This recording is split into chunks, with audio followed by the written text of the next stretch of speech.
Good morning, friends.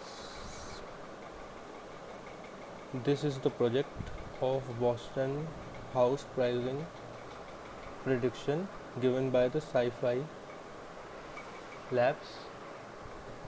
So I am pursuing a course from there. So this is the final assessment project. The course is machine learning with Python.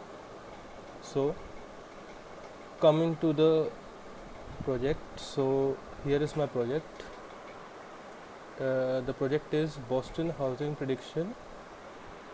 So first of all, I have done this project on Jupyter Notebook.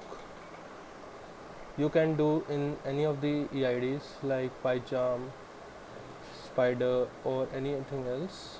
So yeah, I'm done on Jupyter Notebook. So coming to the code. So here's the project. I have imported many of the libraries. Here you can see NumPy, Pandas, Matplotlib, and other. So before importing, I just want to mention that before importing your libraries, please check if all the libraries you have imported are installed properly in your Python, because I have many of the problems facing while running the code, because my libraries are not installed properly, so they are not working correctly. So before going to that, please check. So I have done many of the steps I am not mentioning here, but I would be speak to on it. So after the importing libraries, first is the data processing method, on which I have processing the data, which is the Boston dataset. So I have loading the Boston dataset, which is by default in the Python libraries. So from there you can load it. So here is the Boston dataset. You can see it clearly here. So you won't understand it now because it is in this form, but forward I have changed it to the row and column form. So this is the feature that I have taken, and I have changed the dataset into rows and columns form here. You can see it now. So after changing here, I have taken the dataset and printing the ages in the dataset. You can see, and after that the target.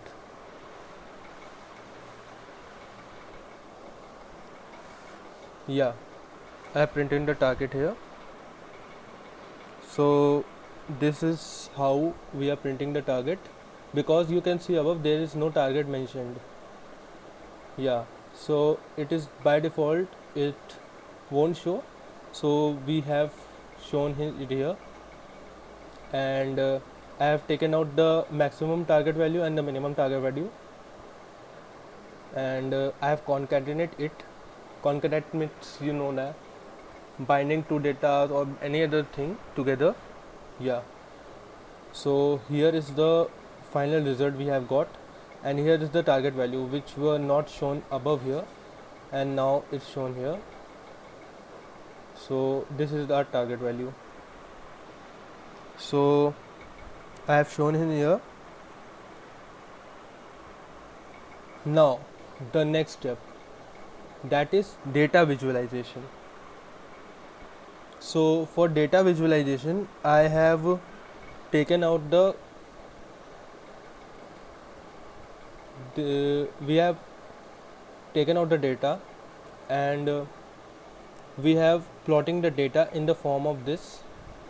So plotting it, these are the steps which we have written.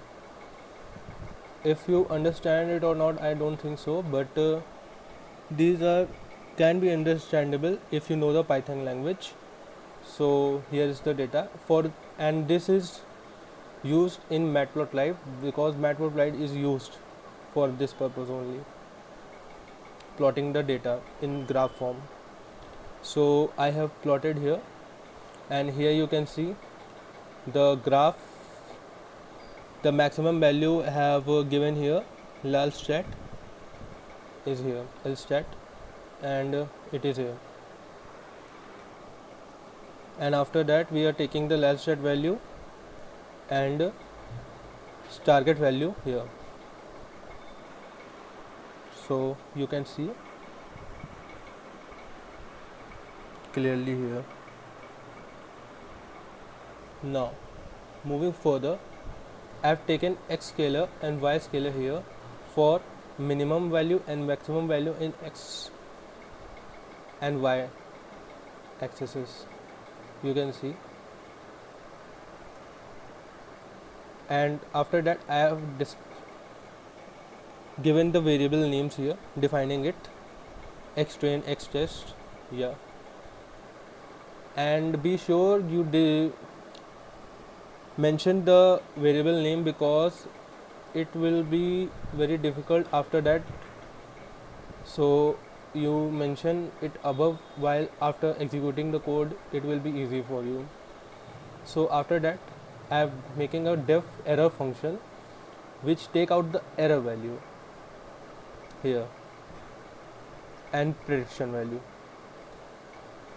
So after moving further, this is the update function and this is the gradient function we have taken out here.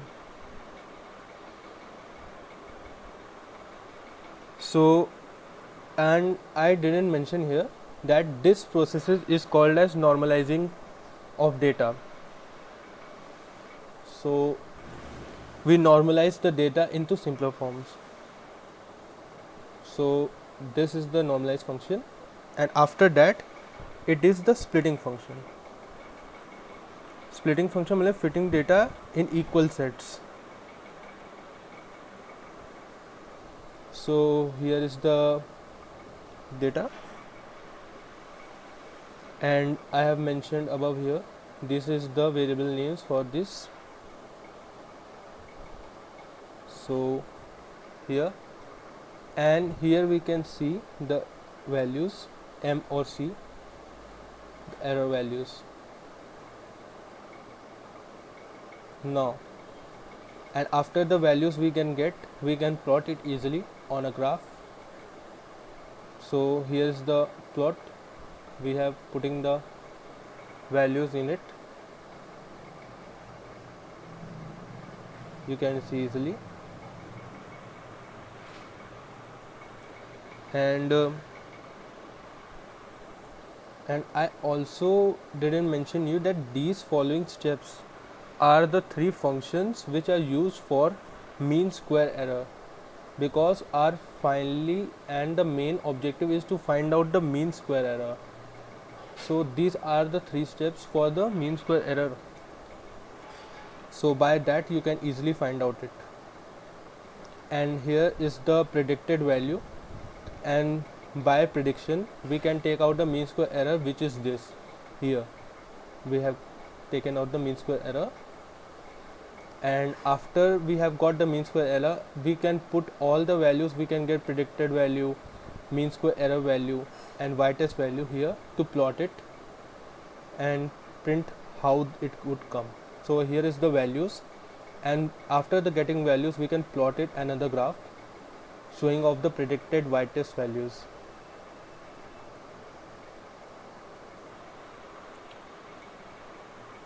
Here you can see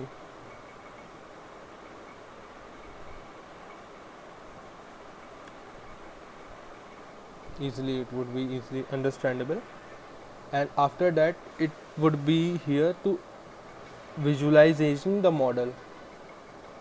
The model has been visualized, and after that we get the value, predicted values, and y-test scale value, all the values we have taken out from here. So the following and the main data would have come is here. which is the x and target value due and predicted value.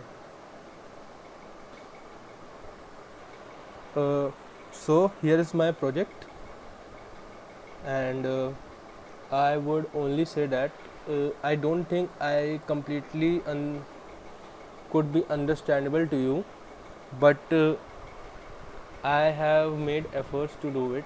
So thank you all for your watching, and like, subscribe, and thanks for watching this. Stay safe and stay at home.